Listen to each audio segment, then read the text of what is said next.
The 2008 K2 disaster occurred on August 1, 2008, when 11 mountaineers from international expeditions died on K2, the second highest mountain on Earth. 3 others were seriously injured. The series of deaths, over the course of the Friday ascent and Saturday descent, was the worst single accident in the history of K2 mountaineering. Some of the specific details remain uncertain, with different plausible scenarios for timing and actions by different climbers when reported later in eyewitness accounts from survivors or from walkie-talkie communications of climbers who died later in the course of events on K2 that day. Expedition goal, K2. K2 is the second highest mountain on Earth, after Mount Everest, with a peak elevation of 8,611 meters. K2 is part of the Karakoram Range, not far from the Himalayas, and is located on the border between the Pakistani Gilgit-Baltistan region, and the People's Republic of China's Taxkorgan-Tajik Autonomous County of Xinjiang Autonomous Region. It is regarded by mountaineers as far more challenging than Everest, and is generally looked upon as one of the most dangerous mountains in the world. The climbing season at K2 lasts from June to August, but in 2008 adverse weather prevented any groups from summiting during June and July. At the end of July, 10 different groups were awaiting the possibility to reach the summit, some of them having waited for almost 2 months. The months preceding the summit push were used for acclimatization and preparing for the camps higher on the mountain, the highest of them, Camp 4, just a little short of 8,000 m above sea level. Events between Camp 4 and the summit, with the end of July approaching, weather forecasts indicated improving weather, and several groups had arrived at Camp 4 on Thursday 31 July in preparation to try the summit as soon as weather would permit.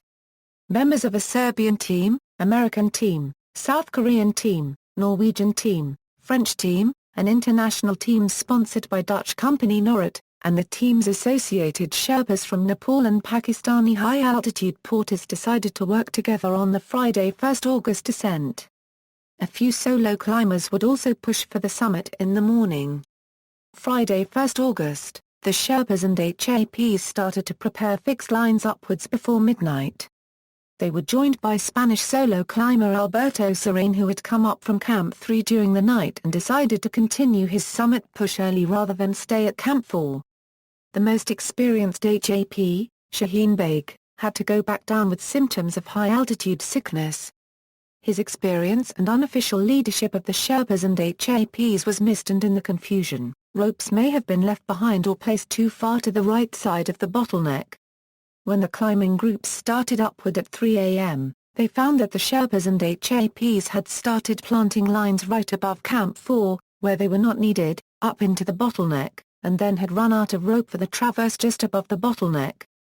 This forced them to take rope from the lower portion of the route and use it to prepare the lines above the bottleneck, causing a dangerous and planned delay in the climb schedule.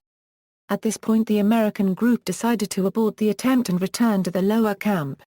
It should be noted though, that traditionally, the bottleneck and ensuing traverse were climbed without fixed ropes. It has been suggested although the point remains unresolved that the climbers of the 2008 K2 summer season were perhaps depending too much on the fixed ropes. At 8 a.m. climbers were finally advancing through the bottleneck. Dran Mandia, from the Serbian team, decided to attend to his oxygen system and so unclipped from the rope to let other climbers pass. Mandia lost his balance and fell, bumping into Cecilie Skog of the Norwegian team. She was still clipped to the rope and was only knocked over.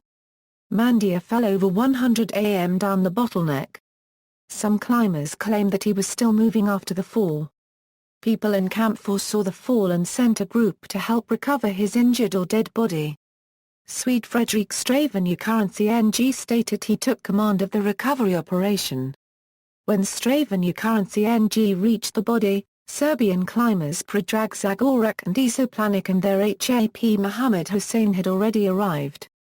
They had found no pulse, and judging by the severity of his injuries, Mandia was pronounced dead. The Serbian climbers decided to lower the body down to Camp 4 and Currency NG assisted them.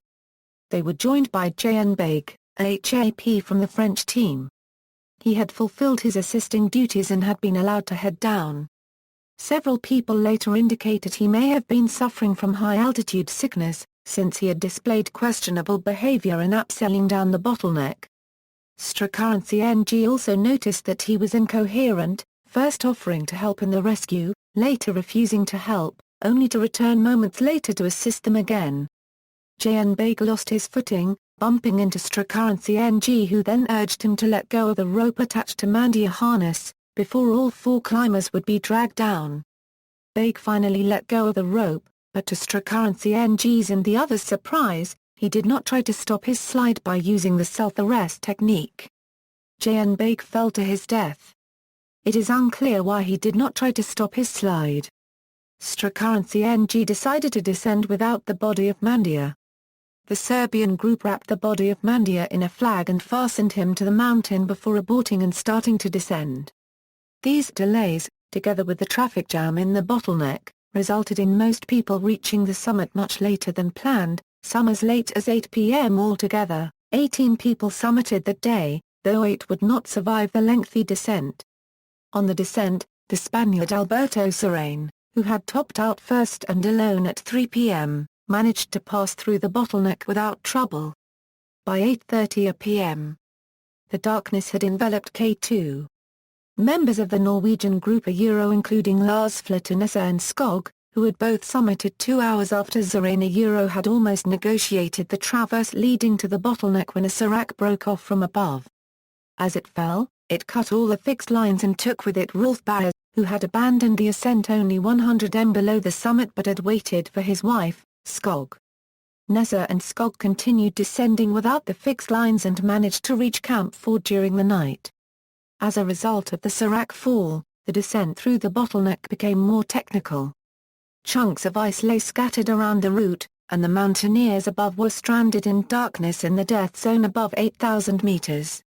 Since the climbers had planned for the fixed lines, they were not carrying additional ropes and fall protection devices, forcing the climbers to free solo the descent through the notorious bottleneck. According to Team Norit's Dutch mountaineer Wilco van Rooyen, panic broke out among the climbers waiting above the bottleneck. Some tried to descend in the darkness, while others decided to bivouac and wait until morning before descending. Pemba Gyalje, a Sherpa mountaineer who years earlier had been a support climber on Everest but was now a full climbing member on the Norit team, descended in the darkness without fixed ropes and reached Camp 4 before midnight. Sherpa Chirang Dorji also free-soloed the bottleneck with little passing llama secured to his harness. "I can just about imagine how you might pull it off," writes Ed Vieshtoz in K2, Life and Death on the World's Most Dangerous Mountain. "You kick each foot in solid, plant the axe, then tell the other guy to kick with his own feet and punch holes with his hands. Don't move until he's secure. Still, if passing had come off, that is fallen, he probably would have taken Chirang with him." Talk about selfless. 2 members of the South Korean expedition, Kim Jae-soo and Go Mi-young, also managed to navigate the bottleneck in the dark, although the latter had to be helped by 2 Sherpas from the Korean B team, Chirang Boat and Big Passing Boat, who were supposed to summit the next morning. The men had climbed up around midnight with food and oxygen and found Go Mi-young stranded somewhere in the bottleneck, unsure of which route she had to take. They guided her down safely. Meanwhile, Team Norit's Kaz van der Gevel and the French team's Hugues Euro unregistered trademark or Barrett had each decided to maneuver the bottleneck in the dark. As he reached the bottom of the bottleneck, van der Gevel witnessed a climber falling to his death, a story corroborated by the 2 Sherpas Chirang Boat and Big Passing Boat, who also had witnessed 1 or 2 objects falling from the mountain. This climber was likely Douwe Barrett, whom van der Gevel had passed just above the bottleneck in the dark. Douwe Barrett had run out of bottled oxygen hours before, and when van der Gevel had passed him, he had looked tired and insisted van der Gevel descend before him. Italian semi-soloist Marco Confitola and Norit teammates Van Rooyen and Irishman Gerard MacDonald bivouacked above the traverse, as they could not find the fixed ropes leading across the traverse.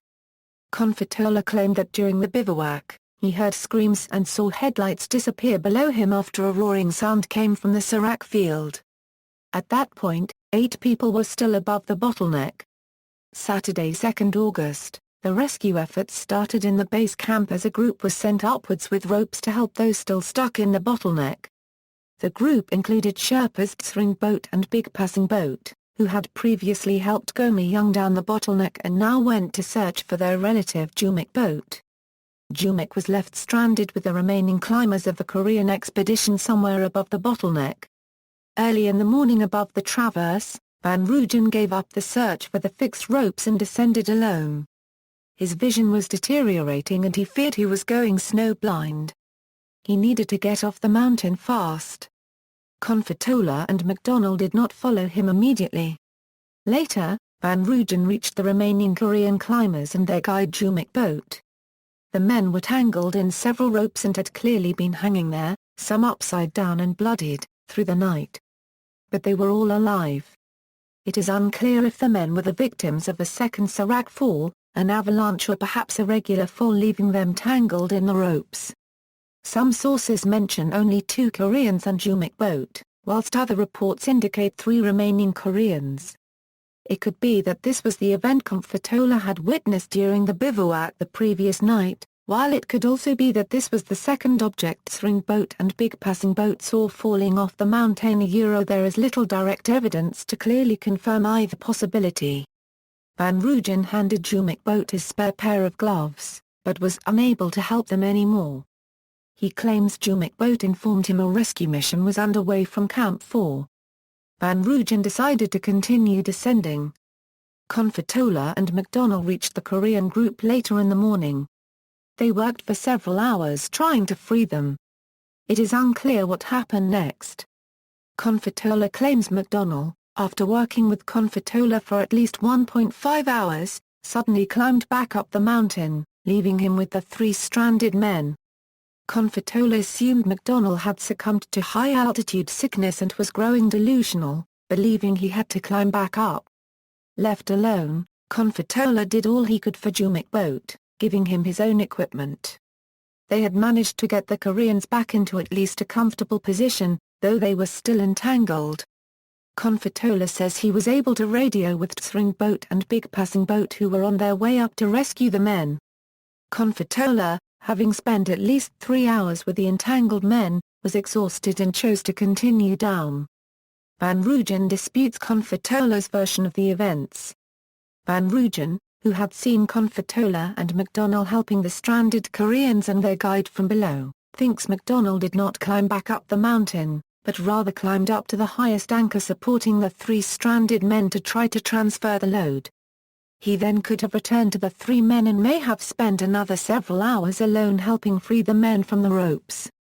In his book Surviving K2, Van Rooyen provides some photographs he believes supports these claims. Konfatola stated that sometime after he left the 3 men, an avalanche struck just feet away from him. In the rubble of this avalanche, he spotted the remains of 1 climber. After investigating them, he suggests these were the remains of MacDonald.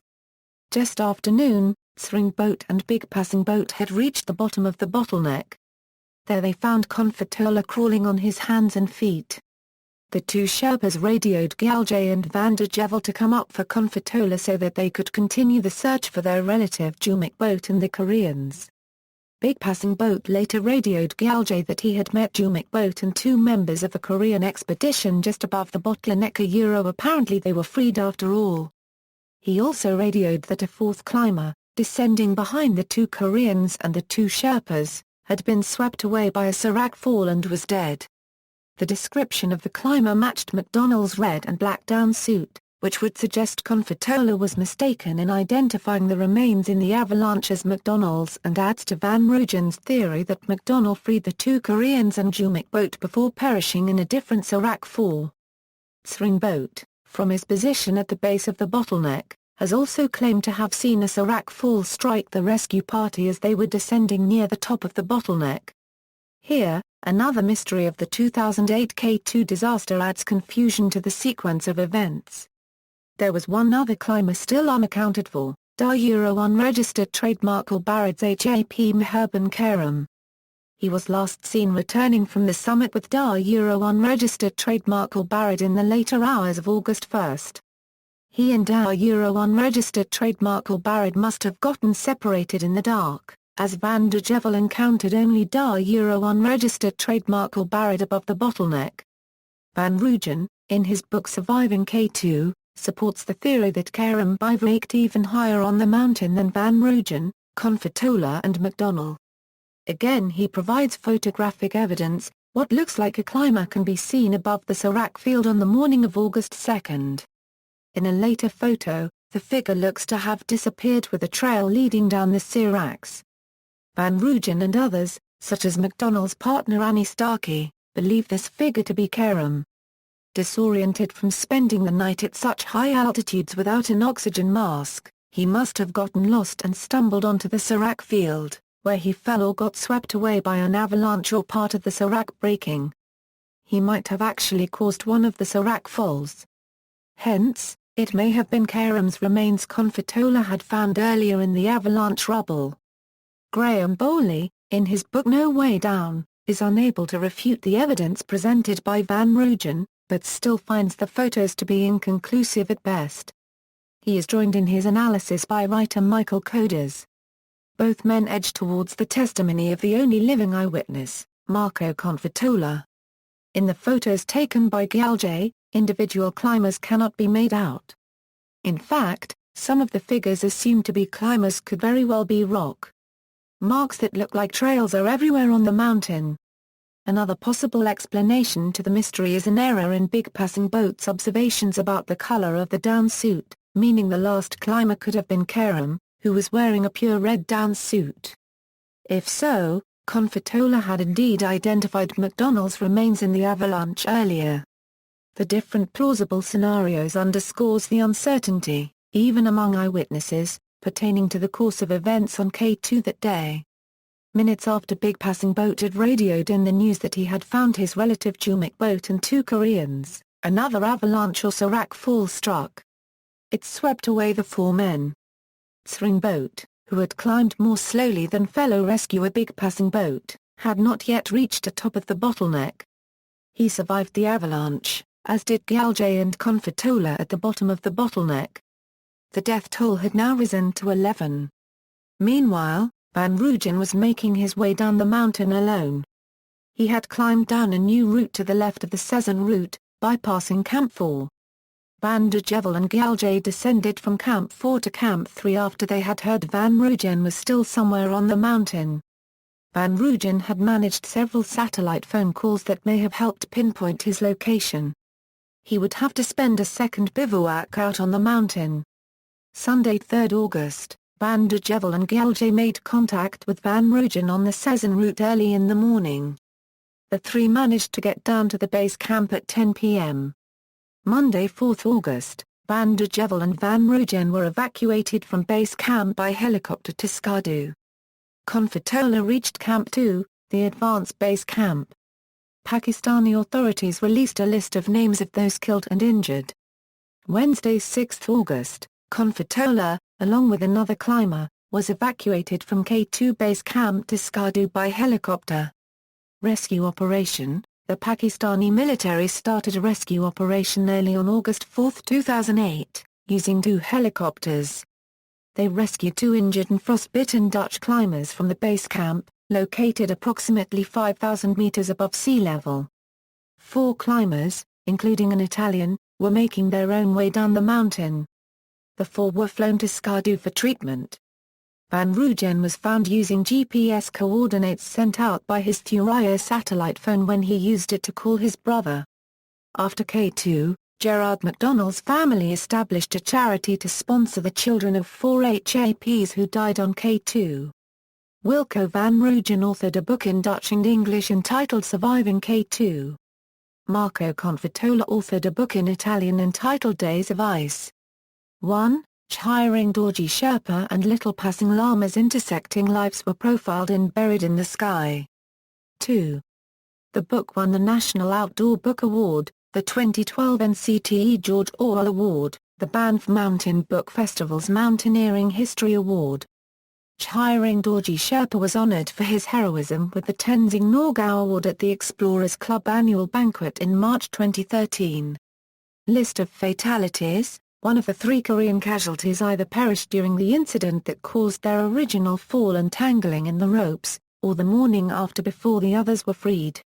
Some sources claim there were 3 Koreans tangled in the ropes whilst McDonnell and Confitola were trying to rescue them. Others have the number at 2 Koreans and Jumic boat. What is certain, is that only 2 Koreans were alive to encounter passing boat before the last sarak fall. Climbing on K2 since the disaster, there were no summits in 2009 and 2010, during which season renowned skier Fredrik Eriksson fell to his death in the bottleneck. The summit of K2 was not reached again until August 23, 2011, when Gerland Kaltenbrunner, Max Abtsamev and Vasily Pivtsov, and Dirk Zalewski topped out K2 via the North Pillar. According to Adventure Stats, the last 17 fatalities on K2 have all occurred in, around or above the bottleneck, once again proving the deadly nature of K2's upper slopes. See also, 1986 K2 disaster, list of deaths on 8,000 ers, the summit, a 2012 documentary film about the disaster, list of books about K2, including 7 about the 2008 season. References, notes. Bibliography. Further reading.